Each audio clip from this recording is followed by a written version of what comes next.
Hello Bobcats, today we're going to learn how to multiply fractions.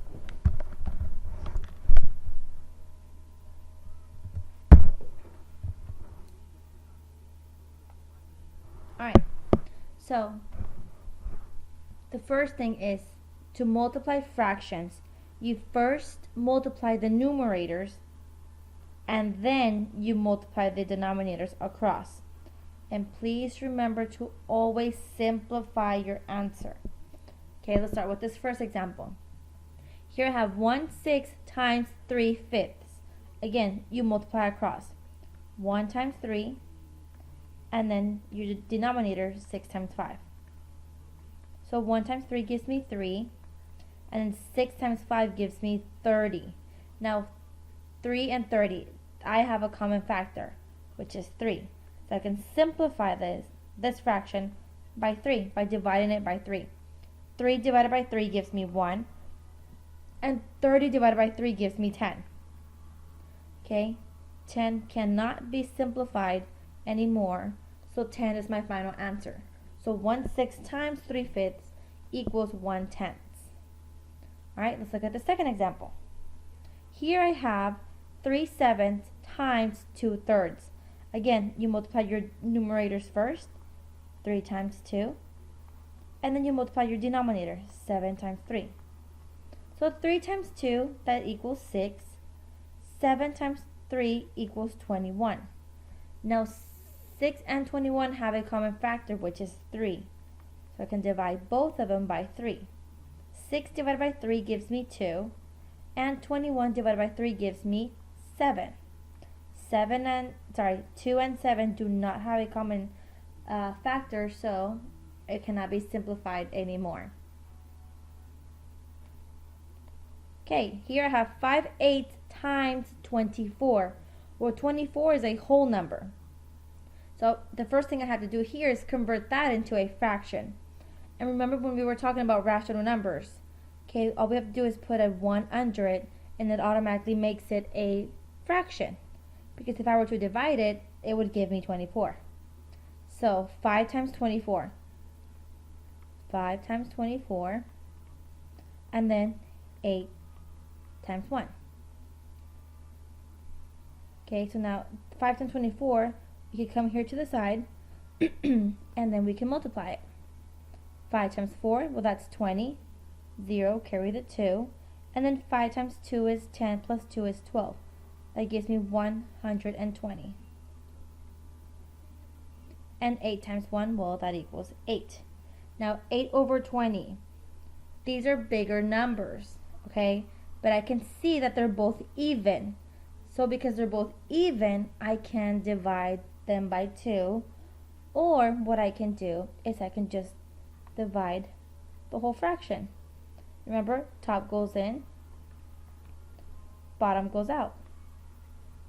8 goes into 12 once. 1 times 8 is 8. 12 minus 8, well that's 4. Bring my 0 down. 8 goes into 40 5 times. 15. So my answer is just 15.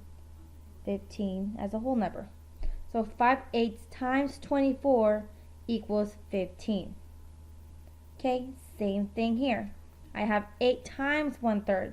So you put a 1 under the 8. Let me change colors here. You put a 1 under the 8, and then you multiply across.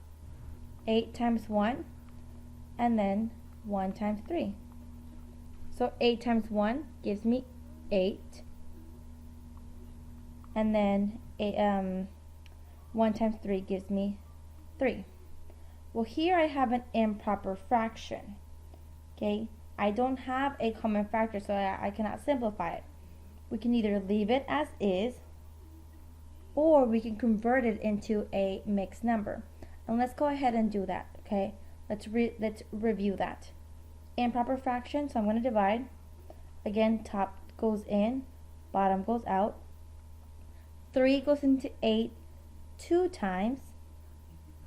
2 times 3 equals 6.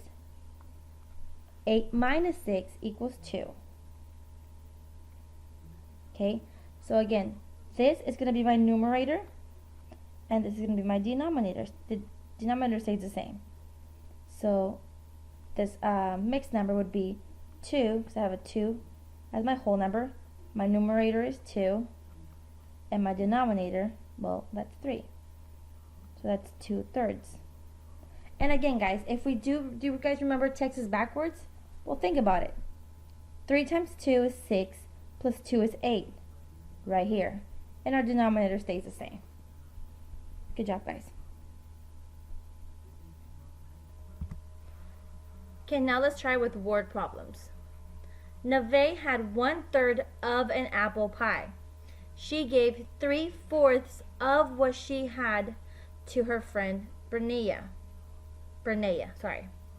What fraction of the whole pie did Bernea get? Okay, let's try and see what the problem is telling us. Okay? It says that Nave had 1/3 of the apple pie. She gave 3/4 of what she had to her friend. Okay, this word of right here, that is the indicator that we're going to multiply. Okay, we're looking for a total. We're looking for what she got. Okay, so let's see. 1/3, I know I'm going to multiply, times 3/4. Okay, again, numerator times numerator, and then denominator times denominator, and then we always simplify. 1 times 3, that gives me 3, and then 3 times 4, that gives me 12. 3/12, that has a common factor, which is 3. I can divide it by 3. 3 divided by 3 gives me 1, and 12 divided by 3 gives me 4. So my final answer should be 1/4. Now let's verify our work. And yes, 1/4 it is. Second example. Justin operates an orange juice stand. On Monday, he used 3/4 of a bag of oranges. On Tuesday, he used 1/10 as many oranges as on Monday. How many bags of oranges did Justin use on Tuesday? Okay, as many. Another key word that we are multiplying. Okay, so 3/4 times 1/10. Again, numerator times numerator. So 3 times 1 gives me 3. Denominator times denominator. 4 times 10 gives me 40. Now, can I simplify this fraction? Well, I know that 3 is an odd number and 40 is an even number. Okay, so I cannot divide by 2. I cannot divide by 5 nor 10. Okay, now let's see if I can divide by 3. Well, I know 40 is not a factor of 3, so no. This answer is already simplified. Now if we check our work, we can confirm that indeed we are correct. So 3/40. Okay, don't forget to read the problems correctly. Look at what you have. Alright, look at those keywords that help us determine what operation we're using. Okay, last problem. Of the students in the Taylor's band, 1/2 play a brass instrument. Of the students who play a brass instrument, 1/5 play the trumpet. What fraction of the students in the band play the trumpet? Okay, so we see here that we're talking about excuse me, Taylor's band. So 1/2 of them play a brass. Of those 1/2, so of those 1/2 students, 1/5 play a trumpet. Okay, again, that of is an indicator of multiplication. Okay, but be careful. Just because you see the word of, you're not going to say, oh, automatically multiplication. It has to have a meaning. They're telling us that 1/2 of the students that play a brass instrument. Okay, of these specific students, 1/5 of them also play a trumpet. Okay, so again, multiplication. 1/2 times 1/5. Okay, 1 times 1, well, that equals 1. 2 times 5, that equals 10. It is already at my simplest form because 1 is my numerator. So 1/10 is my answer. And we can verify. Yes, we are correct. Okay, Bobcats, if you have any questions, go ahead and ask your teachers, okay? Good job, guys.